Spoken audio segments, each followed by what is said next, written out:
Dear students, we are going to discuss imperialism and nationalism. You must know that imperialism and nationalism both go side by side. Nationalism developed in against of imperialism.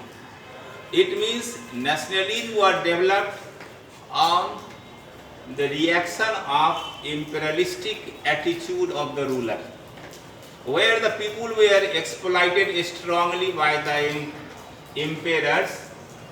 Nationalism was developed in against of their exploitation. Here we are going to discuss about the Balkan states. Balkan state was a cluster of a number of states such as Serbia, Montenegro, Herzegovina, Bosnia, Greece, Macedonia and others. And we see that almost Balkan people were Catholics. They believed in Catholic Christianity. But the ruler was Turkish Sultan, who was a Muslim. And we see that the ruler did not provide them any facilities. And we see that the ruler exploited them and teased them. So the vexed Catholics came under the influence of Russian ruler. And Russian, they promoted, encouraged nationalism there. Due to nationalism, all of the Balkan states went in against of the Turkish ruler. Thus we see that the Turkey became very weak empire, although it had very large empire. So that in such century, Turkey was said weak country of Europe. Here we see the Balkan states promoted themselves as an independent nation. But the extreme nationalism developed jealous nature among them. We must know due to nationalism, due to border, jealous nature automatically developed there.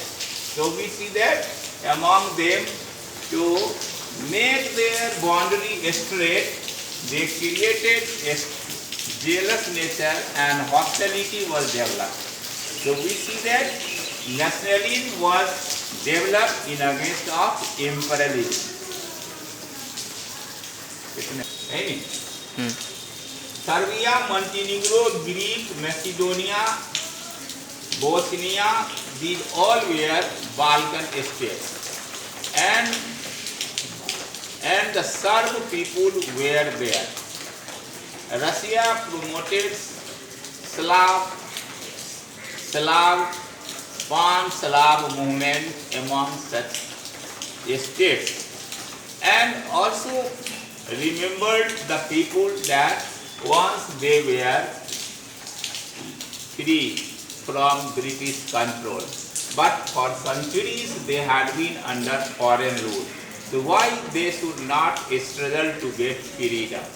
That's why Greece, Macedonia, Serbia, Herzegovina, Bosnia, these all struggled to get freedom from the Turkish rule.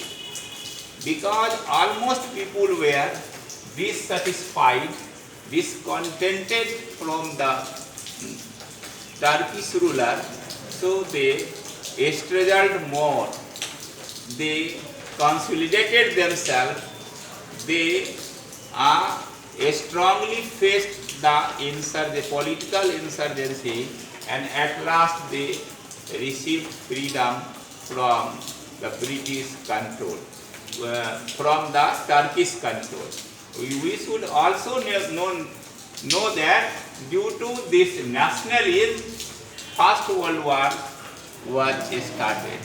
The nationalism among the Balkan states was the contemporary cause of the First World War.